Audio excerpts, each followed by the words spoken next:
This is the Frozen Flurries die set from Spellbinders. There are two different dies in the set, and I love the fact that this die set is split in two. You have the snowflake background without a border, and then a separate die for the border. So you can make a larger background than just the 4 1/4 by 5.5 inch plate that there is.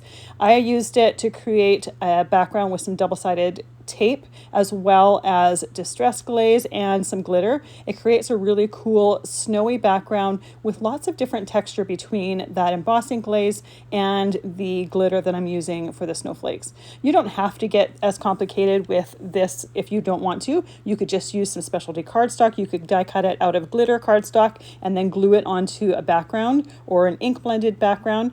I love that there's so many different options. I like this background with the difference in textures though. These snowflakes, you can use them just on their own and embellish cards with them. And there's a lot of different variety of snowflakes in there and different sizes, which makes it very handy as well. For the card that I was creating, I also die cut some matte gold cardstock and laid that on top for some extra dimension. And then I created another card where I used this background and just embossed that background using the die, and you create almost like a quilted look. You can leave it as is, or you can take some inks and do some ink blending to highlight those snowflakes just a little bit more, and it creates a really fun textured look that looks similar to an embossing folder, but also a little bit different. It's a great way to just have that snowflake background, but not have it be too busy.